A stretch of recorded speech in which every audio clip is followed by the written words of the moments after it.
하나님 말씀 창세기 33장 1절부터 20절까지 한 절씩 교독하시겠습니다. 야곱이 눈을 들어보니 에서가 400명의 장정을 거느리고 오고 있는지라 그의 자식들을 나누어 레아와 라헬과 두 여종에게 맡기고 여종들과 그들의 자식들은 앞에 두고 레아와 그의 자식들은 뒤에 두고 라헬과 요셉은 뒤에 두고 자기는 그들 앞에서 나아가되 몸을 7번 땅에 굽히며 그의 형 에서에게 가까이 가니 에서가 달려와서 그를 맞이하여 안고 목을 감추어 그와 맞추고 서로 우니라. 에서가 눈을 들어 여인들과 자식들을 보고 묻되 너와 함께한 이들은 누구냐? 야곱이 이르되 하나님이 주의 종에게 은혜로 주신 자식들이니이다.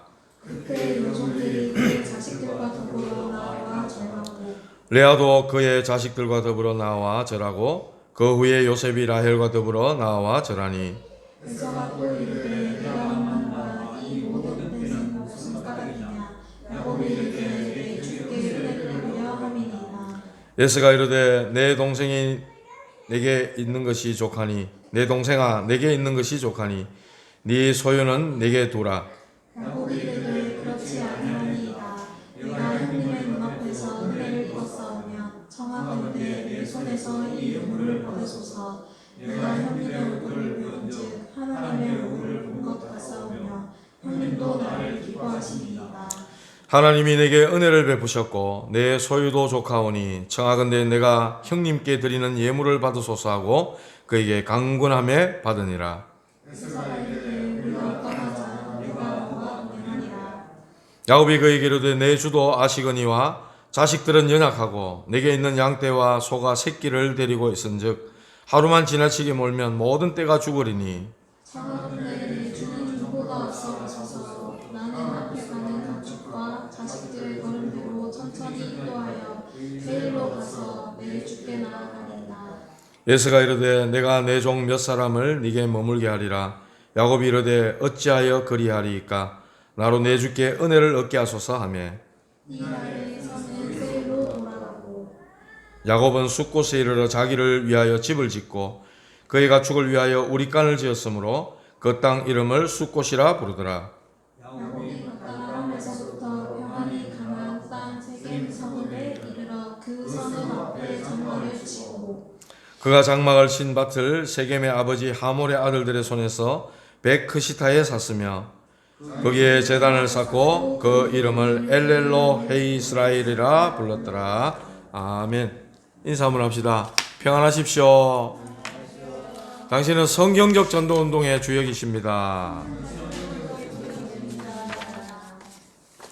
예, 오늘은 고난을 통한 기도와 응답이라는 제목으로 말씀을 함께 나누기 원합니다. 우리가 보통 여러분 고스톱 좋아하십니까? 저는 고스톱 잘 못 칩니다. 옛날에 어릴 때 쳤던 미나토 그거밖에 저는 잘 모르는데요. 고스톱 쳐보면은 그 사람 성격이 나온다 하죠. 고스톱 쳐보면은 성격이 나온다 합니다. 전쟁터에 폭격이 쏟아지는 전쟁터에서 그 장군 전쟁을 지휘하는 그 장군의 진가는 나오는 거죠. 전쟁 없는 때 뭐 그 장군의 어떤 유능함이나 지휘 능력이나 이런 게 뭐 나오겠습니까? 전쟁 터졌을 때, 저 장군 진짜 유능하고 훌륭하구나 딱 나오는 거죠.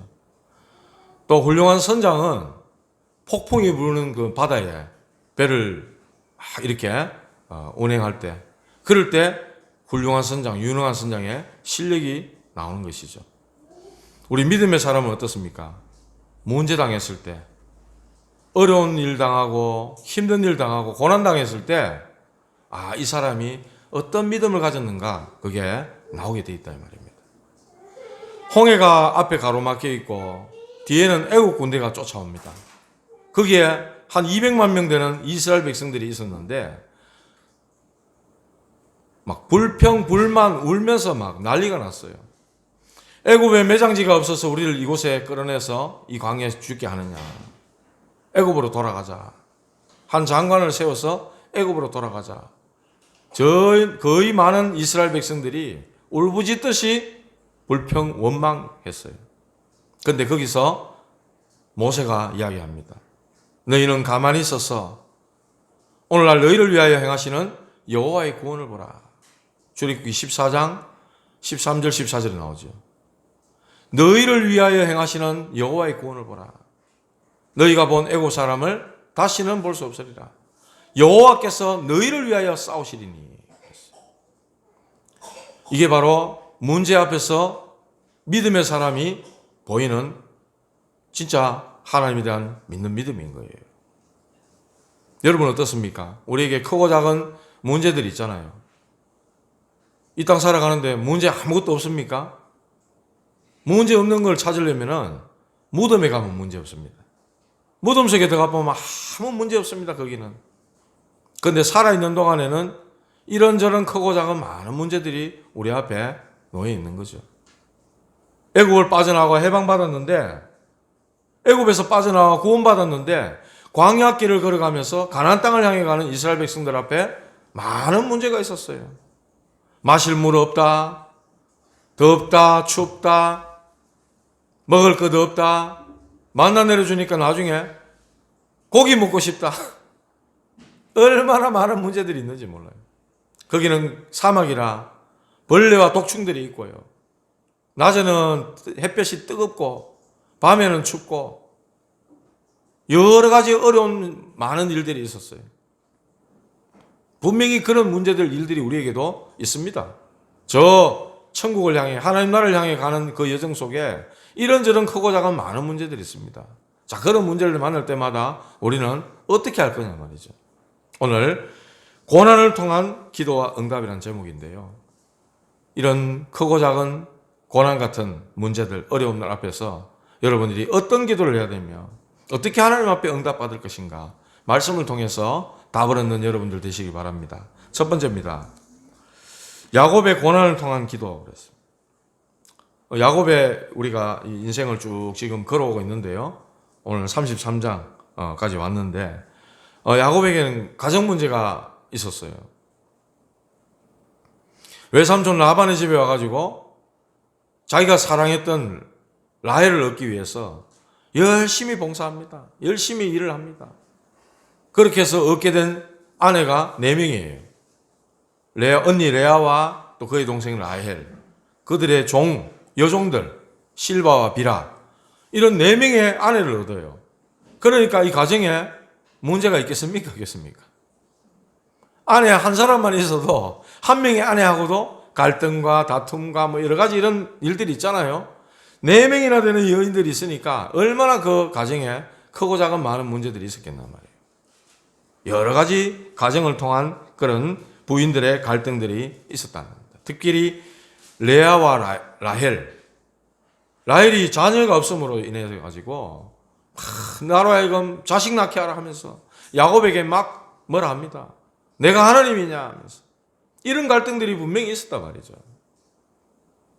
그리고 외삼촌 라반과의 갈등. 외삼촌 라반 집에 거의 도망오다시피 와가지고 거기서 20년간 머무르면서 일을 했는데 외삼촌한테 늘 당하기만 한 것 같은 거예요. 어떤 면에서 거짓말을 잘했고 속임에 능했던 야곱이 자기보다 더 속임수에 능하고 뭐 뛰는 놈 위에 나는 놈이 있고 나는 놈이 붙는 놈이 들어가잖아요. 그런 외삼촌 같은 사람을 만나가지고 호되게 당하는 겁니다. 말하자면. 지난번에 토플갱이라고 그랬죠. 너무나 자기와 비슷한 똑같은 그런 사람을 통해서 깨닫도록 하시는 하나님이신데 여기에 많은 갈등들이 있었다는 겁니다. 그래가지고 이제 하나님이 네 고향으로 돌아가라 이런 말씀을 듣고는 이제 20년 만에 고향으로 돌아가는데 외삼촌에게 이야기도 안 하고 자기가 가졌던 그 가족들 그리고 뭐 종들 많은 재산들 다 데리고 외삼촌이 양털 깎으러 간 사이에 도망 나오다시피 야반도주하다시피 나와버린 거예요. 나오면서 그냥 왔습니까? 그 라반이 가정 수호신처럼 생겼던 드라빔을 딱 라헬이 숨겨가지고 그렇게 나와버린 겁니다.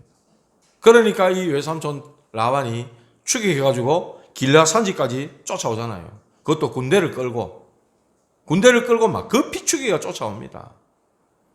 이때 라반의 마음은 야곱을 죽일 마음을 갖고 있었습니다. 그런데 하나님이 꿈에 나타나셔가지고 밤에 현몽하셔가지고 너는 삼가 아무 말도 하지 마라. 그런 말씀을 라반에게 딱 직접 하시잖아요. 그래서 야곱에게 손을 댈 수가 없는 겁니다. 하나님의 보호하심이죠. 이렇게 해서 외삼촌과의 갈등을 겪게 되고, 그리고 20년 전에 형 에서와의 문제 있잖아요. 태어날 때부터 형 발꿈치를 잡고 나온 야곱 아닙니까? 간사한 자, 속이는 자, 야곱.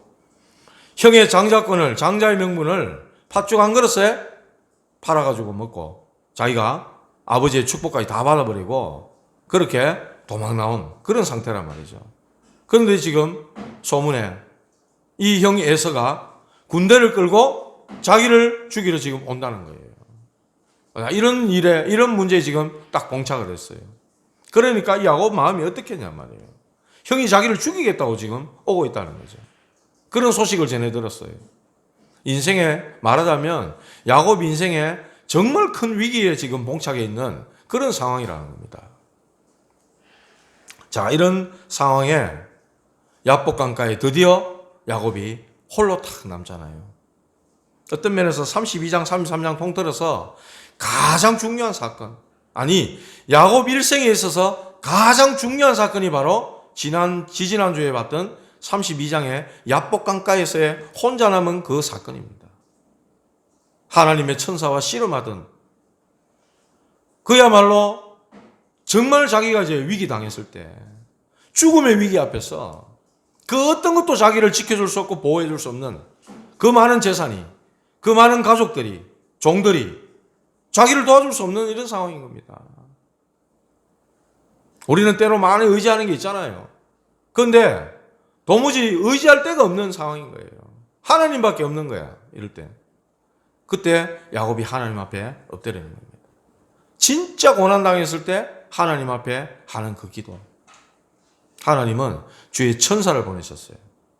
말하자면 시공간을 뛰어넘는, 시공간을 초월해버리는 주의 천사를 보내가지고 하나님은 응답을 하시는 겁니다. 진짜 고난 때 하나님은 기도하게 하시고 그 기도에 하나님은 응답을 하시는 거예요. 내 이름을 야곱이라 하지 말고 이스라엘이라 하라. 하나님과 겨루어 이겼다. 말하자면 승리자라는 그런 이름을 주시는 겁니다. 여호와께서 다스릴 것이다 하는 것이죠. 그 승리자라는 그 속에는 여호와 하나님께서 다스린다. 그런 비밀이 들어있는 거죠. 그 이름이 바로 이스라엘인 거예요. 하나님 나라를 말씀하는 거죠. 하나님의 다스림에 순종하는 것. 그래가지고 하나님은 천사와 씨름할 때 야곱의 환도뼈를 쳐버립니다. 허벅지 관절. 그래서 다리가 부러지는 거예요. 이 사건은 다윗이란다. 야곱이 죽는 사건이에요. 육신적으로 완전히 죽는 사건이에요. 요즘도 그 어르신들 뭐 거동하시다가 뭐 이렇게 낙상사고 있잖아요. 넘어져가지고 이 엉덩이 쪽에 깨지면은 그만 이런 일로 돌아가시는 게 타반사랍니다. 옛날에는 더 했고요. 야곱이 말하자면은 하나님 앞에 자기 자신이 완전히 죽게 되는 그런 상황이라. 그리고 하나님은 그를 이스라엘이라는 이름을 줘가지고 새롭게 태어나는, 말하자면 재창조하게 하시는 그런 시간표가 바로 야복 강가에서의 홀로 남는 그 시간인 겁니다. 자기 힘으로 도저히 해결할 수 없는 그 문제 앞에서 비로소 하나님 앞에 무릎 꿇게 되는 야곱이었다는 거죠. 고난 통해서 하나님 앞에 기도하게 되고 기도를 배우는 야곱이었다는 거예요. 여러분, 어떤 이런저런 어려운 문제가 있습니까? 그 문제 때문에 우리가 하나님 앞에 나가게 되고 그 문제 때문에 주님 앞에 나와서 기도하게 되고 복음의 은혜를 체험하게 되고 하나님 말씀이 나를 위로하고 감동 주고 내게 새 힘을 주고 소망을 주는 거예요. 그런 은혜를 누리는 시간이 바로 고난당한 그 시간이라는 겁니다. 문제당한 그 시간이라는 겁니다. 두 번째입니다. 오늘 야복 강가에서 그 말씀을 받고 나서 야곱이 이제 힘을 얻는 것이죠. 야곱의 모든 것이 다 무너지고 하나님이 재창조하시는, 왜 그렇습니까? 창세기 3장 15절 언약의 계승자로 하나님 야곱을 세우셨기 때문에 그런 언약의 말씀을 주시는 거예요. 주시고 이제 드디어 형 에서를 만나는 그런 장면이 오늘 장면입니다. 20년 만에 형 에서와 재회하는 그 장면이 오늘 읽은 본문이에요. 여기에서 야곱의 행동은 어떻습니까? 세 대로 나눕니다. 세 대로.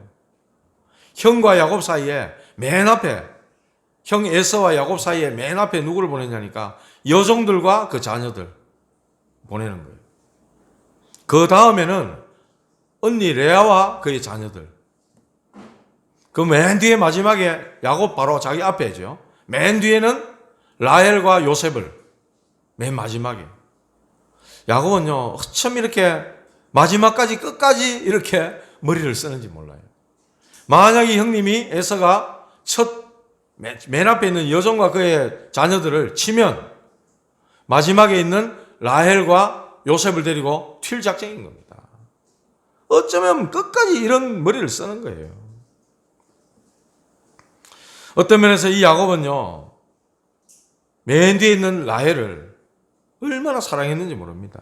라헬을 얻기 위해서 14년을 봉사했잖아요. 형한테, 외삼촌 라반한테 속아가면서까지.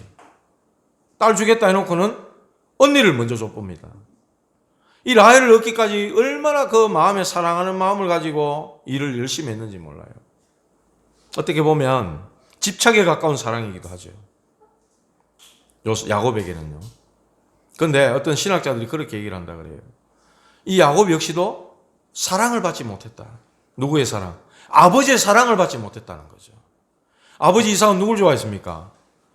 사냥하러 다니고 짐승 잡아가 막 진미 만들어주는 이삭을 더 좋아했다 그랬어요. 그러니까 야곱은 아버지의 사랑을 못 받은 겁니다. 그러다 보니까 그것이 상처가 되었어. 라헬에 대한 그 사랑이 아주 집착적으로 나타났다. 그렇게 말하는 신학자들도 있다는 거죠. 맞을 겁니다, 아마. 왜냐? 그런 것들이 이제 대물림되는 거죠. 전달이 되는 거죠. 심리학이나 교육학 쪽에서는 이런 것들이 반드시 내려간다고 얘기를 합니다. 물론 우리 다락방에서도 불신자 상태 6가지, 부모 세대에 하나님 떠나서 우상 숭배하고 뭐 정신문제, 육신문제 쭉 어려움 당하는 것들을 자녀에게 고스란히 대물림한다. 그런 말씀 분명히 합니다. 그러나 우리는 이 모든 것들을 언약적 관점에서 봐야 되는 거예요. 하나님이 그의 성격이나 그의 사람 됨됨이나 그의 가치관 이런 거 아무 상관없이 이 야곱이 창세기 3장 15절 언약을 계승해야 만들 사람이기 때문에 하나님이 예정하셨고 하나님이 택하신 사람이에요. 태에 임신할 때부터 쌍태가 들어섰을 때부터 하나님은 야곱을 택했다고 성경은 그렇게 기록하고 있습니다. 그걸 보고 하나님의 예정이라 그러죠. 불가항력적인 은혜라고 얘기하는 겁니다. 하나님은 그의 인품, 성격 이런 거 상관없이 하나님이 그를 택하셨다는 거예요. 이렇게 해서 세 대로 나눠가지고 쭉 보내는데 야곱의 모습이 어떠냐면요. 환도뼈 이 허벅지 골절돼가지고 다리를 접니다. 이때 야곱의 나이가 96세래요. 96세. 할아버지입니다. 다리가 부러져가지고 전날 밤에 야복강가에서 천사와 씨름했을 때 이 야곱의 몰골이 어떻겠어요? 어떤 면에서 밤을 꼴딱 샜지 않겠습니까? 다리 저는 장애인처럼 해가지고 이제 형 앞에 나와서 형 앞에 인사를 하는데 3절에 보면 몸을 7번 땅에 굽히며 그의 형 에서에게 가까이 나아갔다. 이 허벅지 관절이 부러진 사람이 7번 엎드렸다가 일어났다가 이렇게 7번이나 절을 하는데 혼자 그렇게 할 수 있겠습니까? 아마 종들이 옆에서 부축을 했기는 안 그렇겠어요. 그렇게 7번이나 절을 하고 이렇게 하면서 형 앞에 가장 정중하고 가장 낮은 자세로 나아간 겁니다. 최대의 공경과 복종하는 그런 모습을 가지고 이제 에서 앞에 나간 거죠. 에서가 볼 때 어떻겠습니까? 20년 전에 야곱을 생각할 때 거짓말장하고 저 속이는 자 야곱, 자기의 장자권을 뺏어간 야곱, 죽이고 싶어서 지금 군대를 400명을 끌고 지금 온 겁니다. 지금 어떤 면에서 이 야곱은 참 형의 어떤 그런 받아야 될 축복을 빼앗아가 버린, 먼저 가로채버린 형 입장에서 봤을 때는 정말 건방진 녀석, 뭐 우리 한국식 표현으로 하면 싸가지 없는 놈, 정말 그렇게 느끼지 않겠어요? 어디 감히 형의 받아야 될 그 장자의 축복을 받아가 가로채가냐고. 그런 마음으로 나왔지 않겠냐고요. 근데 20년 만에 만나는 이 동생이 막 거지가 돼가지고 다 망해가는 처럼 오면 좋겠는데 이게 소문 보니까 부자가 됐다는 거예요. 부자가. 어마어마한 부자가 거부가 돼가지고 지금 온다는 거예요. 그러니까 그 마음이 어떻겠어요? 굉장히 분이 났겠죠. 어떻게 면해서. 400명이나 되는 군대를 끌고 왔다는 거예요. 지금. 그런데 뭐가 에서의 마음을 바꿨겠습니까? 멀리서부터 막 절뚝절뚝거리면서 7번이나 엎드렸다 일렀다 절을 하면서 오는 그 동생 야곱의 모습을 봤을 때 그 참 안타까운 마음이 들었겠습니까? 뭐가 도대체 저 에서의 마음을 바꿨겠냐 말이에요. 절뚝절뚝거리면서 96세나 된 야곱이 뭐 다 헝클어진 모습으로 천사가 밤새도록 씨름했으니까 뭐 모습이 단정했겠습니까? 그런 모습으로 자기에게 나오는데 불쌍한 마음을 가지고 그 동생을 막 끌어안고 목을 맞추고 입을 맞추고 이래 있겠어요? 하나님의 역사입니다. 하나님의 역사. 전날 밤에 하나님이 천사와 씨름하게 하셔서 밤이 맞도록 그 천사와 씨름하며 기도하면서 너는 야곱이라 하지 말고 이스라엘이라. 하나님과 겨루어 이겼다. 이런 응답을 하나님 주셨잖아요. 그리고 네 고향으로 돌아가게 할 것이다. 그 약속을 주십니다. 그런 응답을 받은 야곱. 하나님의 역사인 거죠. 에서의 마음을 하나님이 녹여버린 겁니다. 바꿔버린 겁니다. 어떤 면에서 저와 여러분들에게 이 4절에 그렇게 말하죠. 에서가 달려와서 그를 맞이하여 안고 목을 어긋맞추어 그와 입 맞추고 서로 우니라. 서로 우니라 그랬어요. 20년 동안 그 미웠던 그 원한이 한순간에 순식간에 녹아버렸어요. 하나님이 역사하신 거죠. 절대로 변하지 않는 것 같은 사람이 변화가 되는 역사가 일어나 버린 겁니다. 두려움의 대상에서 도움의 대상이 되어져 버린 겁니다. 이런 어떤 면에서 이 마음의 큰 이 상처가 치유될 수 있었던 그런 장면이기도 하죠. 에서에게도 얼마나 이 마음에 상처가 있었겠어요. 20년 동안 그걸 마음에 담고 있었으니 저 동생 죽이겠다. 그런데 그런 모든 것들이 한순간에 바뀌어지는 역사가 진짜 야곱이 정말 어려울 때 하나님 앞에 무릎 꿇고 기도했을 때에 하나님이 그렇게 역사를 하시는 것입니다. 에서의 마음을 바꿔버린 거죠.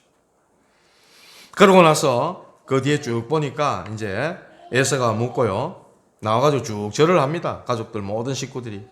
그러니까 8절에 에서가 내가 만난 바 이 모든 때는 무슨 까닭이냐.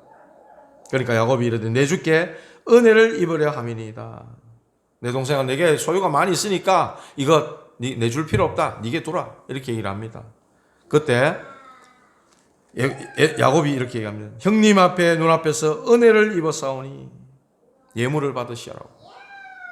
고대 근동 지역에서는 이 예물은 뭘 표현하냐니까 그 우호적인 관계 그리고 친분을 과시하는 거예요. 말하자면.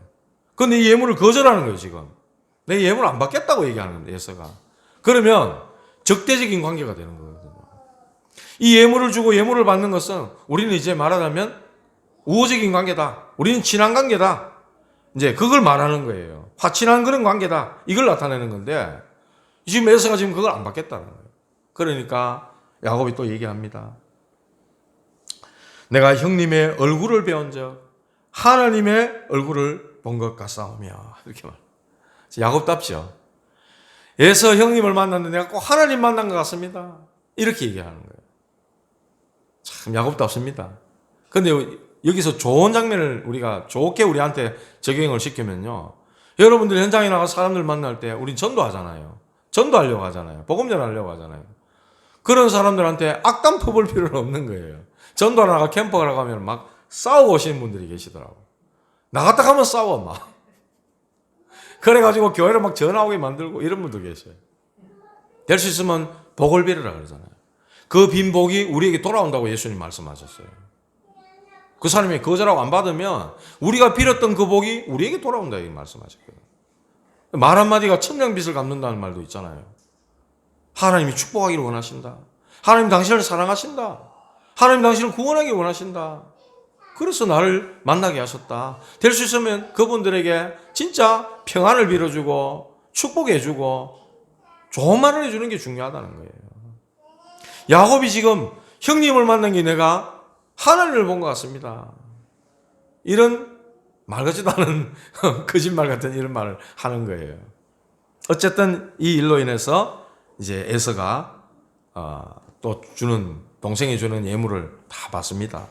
받고 에서가 하는 말이 12절에 말합니다. 우리가 떠나자. 내가 너와 동행하리라. 옛날 성경에 보면 내가 너의 앞잡이가 되리라 이런 표현이 됐어요. 옛날 성경에는. 같이 가자. 함께 하자는 거예요. 그런데 야곱이 아주 정중히 사양합니다. 13절부터 14절 쭉 보면요. 내 주도 아시거니와 자식들은 형님한테 내 주라 그러고요. 자식들은 연약하고 내게 있는 양떼, 소떼, 또 소가 새끼를 데리고 있은즉 하루만 지나치게 몰면 모든 떼가 죽으리니 내 주는 종보다 앞서 가소서. 나는 앞에 가는 가축과 자식들의 걸음대로 천천히 인도하여 세일로 가서 내 주께 나아가리이다. 그러니까 에서가 내 종 몇 사람을 네게 머물게 할까? 그것도 괜찮습니다. 야곱이 이르되 어찌하여 그리하리까? 나로 내 주께 은혜를 얻게 하소서. 이렇게 해가지고 함께 하지 않고 정중히 사양해서 에서가 돌아가도록 그렇게 하는 겁니다. 에서와 함께 가기 싫은 거예요. 같이 가면 언제든지 에서가 또 언제 변심할지 모른다 이거죠. 언제 마음이 변해가지고 자기를 죽이려 들지 모른다는 거죠. 그래서 야곱은 형과 동행하는 것을 그 제의를 거절하는 겁니다. 그리고 야곱은 숫곳이라는 곳에 17절 보면 숫곳이라는 곳에 집을 짓고 우리간을 짓습니다. 자리를 잡아버린 거죠. 집 짓다는 것은 거기에 자리 잡아버린 겁니다. 그리고 그 뒤에 보니까 가나안 땅 세겜 성읍에 이르러 그 세겜의 밭을 돈을 주고 사는 겁니다. 베델로 가야 되는데 너는 내 고향으로 돌아가라고 하나님이 말씀하셨잖아요. 창세기 28장에 베델에서 나타나신 하나님이 네 고향으로 돌아가라고 그렇게 말씀하셨는데 지금 보니까 숫곳에 집을 짓고 우리간을 짓고 자기를 위해 자기 짐승들을 위하여 우리간을 짓고 또 세겜의 밭을 사가지고 거기에 머물러 버립니다. 그 뒤에 34장에 보면은 이 세겜 땅에 10년 정도 머물러 버리는 거예요. 뭘 잃어버렸습니까? 베델을 잊어버린 겁니다. 또 조금만 우리는 편안해지면은 하나님 주신 그런 은혜들을 또 잊어버려요. 문제 당할 때는 하나님 내가 죽게 됐습니다. 하나님께 매달리는데 조금만 내가 등 따시고 배부르고 편안해지면 그만 그 베델에서 하나님이 가장 어렵고 힘들 때 말씀 주셨던 것을 다 잊어버린 겁니다. 그러니까 어떻게 됩니까? 그 뒤에 34장 되면은 34장에 보면은 딸 디나가 이 세겜 족속의 주장 아들에게 강간당하는 그런 일이 벌어지게 되는 거예요. 하나님 왜 나에게 문제와 이러한 고난들을 허락하시느냐는 거죠. 뭐 때문에 하나님 나에게 이렇게 하시느냐는 거죠. 하나님은 진짜 이 복음 속에 나를 깨닫도록 만드시고 이 야곱을 복음 속에 계속해서 단련시키고 훈련시키고 깨닫도록 만들어 가시는 거예요. 그렇게 해서 야곱을 쓰셔야 되니까 하나님이 쓰실 만한 인물로 하나님이 만들어 가시는 거예요. 말씀 맺겠습니다. 오늘 이 말씀을 통해서 저와 여러분들이 좀 생각하셔야 될 부분은 고난을 통해서 주시는 메시지가 있다는 거예요. 고난을 통해 주시는 하나님의 숨은 계획이 있다는 거예요. 반드시 그렇습니다. 그냥 오는 법이 없어요. 그냥 하나님이 우리 골탕 먹이려고 주시는 일이 절대로 없다니까요. 야곱 인생에서 가장 중요한 라헬, 뒷장에 몇 장에 가면은 라헬을 하나님이 데려가십니다. 또 요셉을, 가장 아끼던 요셉을, 어떤 면에서 요셉은 자기가 장자로 여겼을 수도 있어요. 왜냐? 맨 뒤에 딱 포진시켰다는 거는 앞에 때 두 대를 때리면 치면 그 라헬과 요셉 때리고 자기는 도망가겠다는 거거든. 그렇게 봤을 때 다른 10명의 아들보다도 요셉이 자기에게는 장자 같은 그런 생각을 갖고 있었다는 거예요. 그런 요셉을 10명의 형이 요셉을 죽었다고 아버지한테 그 거짓말 하잖아요. 그래가지고 그 가슴에 막 한이 될 만큼 그렇게 만들기도 하고, 가장 아끼고 사랑하는 사람을 왜 하나님은 야곱에게서 빼앗아가냐 이 말이에요. 가장 귀하게 여겼던 것, 하나님을 바라보도록 만드는 거예요. 하나님만을 경외하도록 만드는 거예요. 하나님 앞에 오직 되도록 만들어 가시는 거예요. 바울과 그의 일행이 아시아에 가서 복음을 전하려고 하는데 예수의 영이 허락지 않는다 이렇게 말씀하고 있어요. 예수의 영이 허락지 않았다, 막았다 이렇게 말씀해요. 문이 막힌 겁니다. 이게 무슨 일입니까? 전도자에게 문이 막혔어요. 그런데 하나님은 더 좋은 문을 예비해 놓으신 겁니다. 마게도냐 사람이 건너와서 우리를 도우라는 환상을 보여주십니다. 그래가지고 마게도냐로 건너가게 돼요. 거기가 바로 빌립보, 첫 성이 빌립보 지역이죠. 유럽 지역으로 하나님 복음을 먼저 들어가도록 하시는 거예요.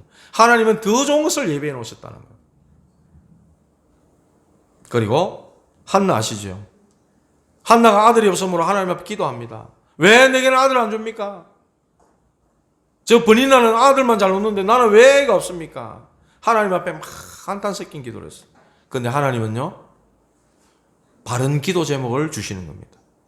아, 하나님 앞에 나시린이 없구나. 지금 이 시대에 진짜 하나님 앞에 구별된 나시린이 없구나. 바른 기도 제목을 주시는 거예요. 그게 사무엘상 1장 11절입니다.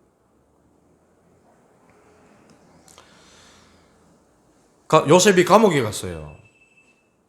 감옥에 가가지고 술 맡은 관원장, 떡 맡은 관원장 꿈을 다 해석해 줬는데 성경의 창세기 40장 23절에 보면 술 맡은 관원장이 요셉을 기억하지 못하고 잊었더라 이렇게 나오고 있어요. 나를 꼭 좀 기억해 달라 그랬는데 이 장관이 요셉을 잊어버렸더라. 하나님의 시간표입니다. 시간표. 왜냐? 요셉의 나이가 아직 안 된 거예요.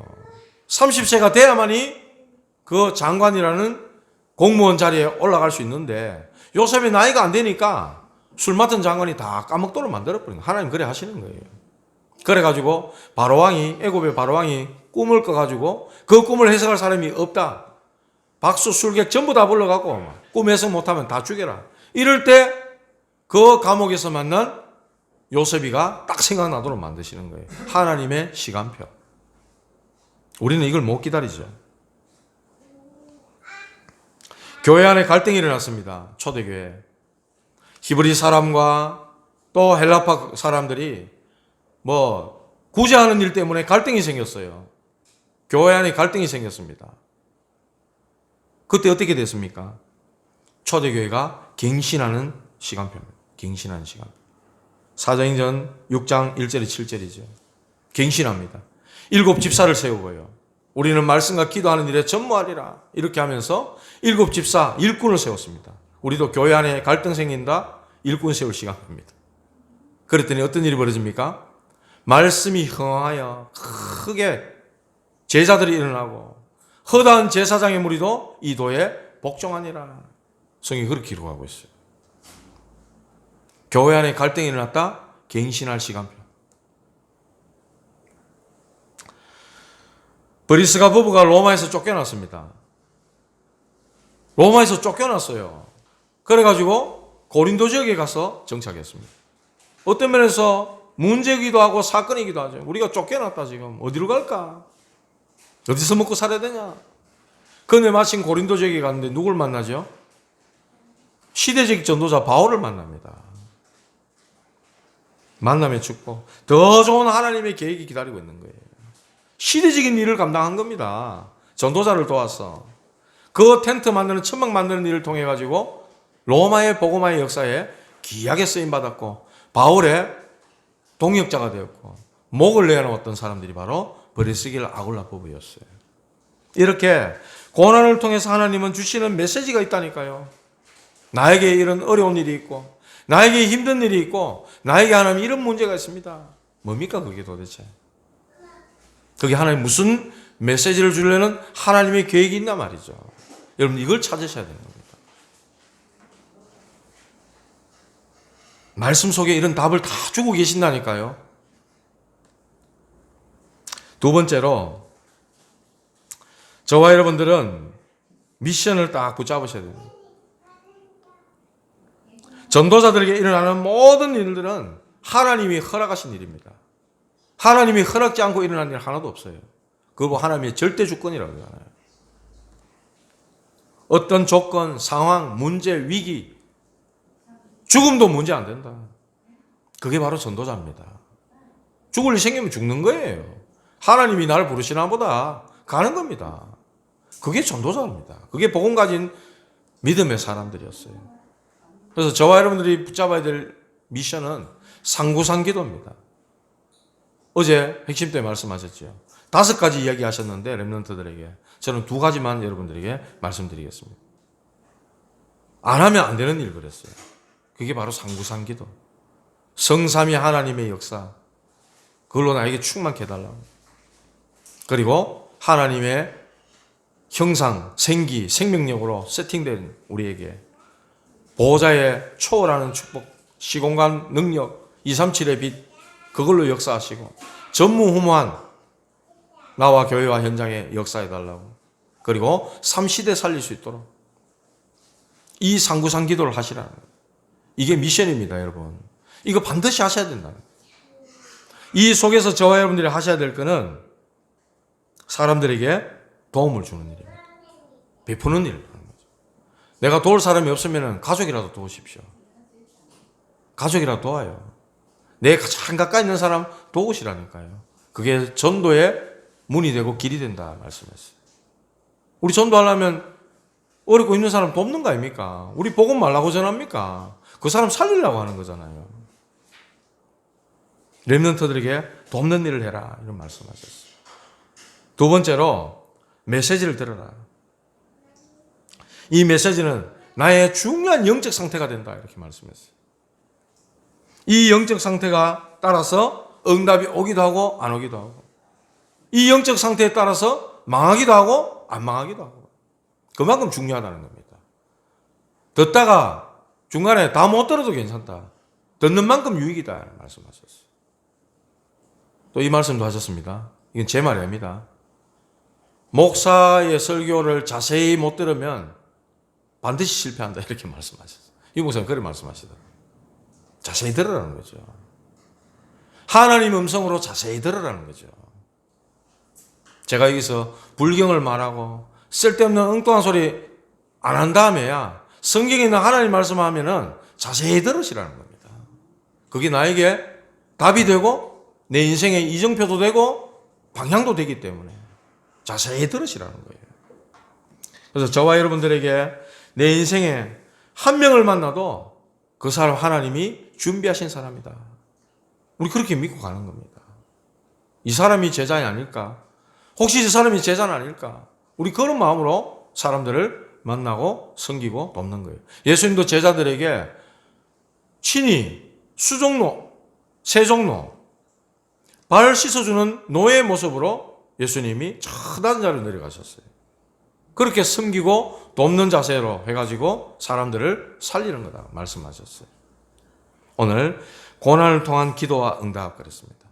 여러분들 이 고난을 통해 주시는 메시지를 좀 꼭 붙잡으시고 이제 5월 5일부터 세계 25차 세계 선교대회가 시작이 됩니다. 선교사 합숙이 이틀 있고 또 선교대회가 이렇게 열려집니다. 이를 놓고도 기도하시고요. 70제자, 70현장, 70종족, 70나라라는 주제를 가지고 요 주보에 광고를 올려놨는데 여러분들 같이 기도해 주시고요.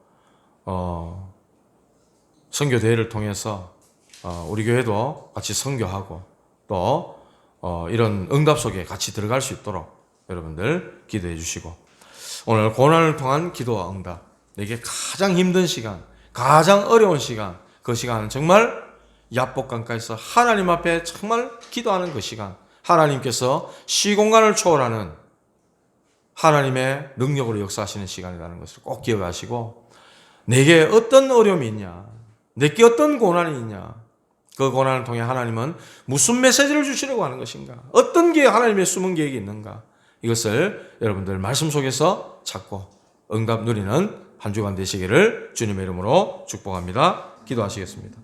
하나님 감사합니다. 고난이 아닌 하나님의 숨은 계획이요, 하나님의 메시지를 받는 가장 복된 시간 될 수 있도록 인도하여 주시고, 우리 성도들 모든 심령 속에 참 믿음을 허락하사 지금도 살아계시고 지금도 우리와 함께 하시는 임마누엘의 주님으로 충만해지는 한 주간 되도록 역사하여 주시옵소서. 내게 있는 이 문제와 어려움, 하나님께서 나를 기도하게 하시고 내게 주시는 메시지로 붙잡는 귀한 은혜의 시간들이 되도록 축복해 주시옵소서. 예수 그리스도 이름 받들어 기도드리옵나이다.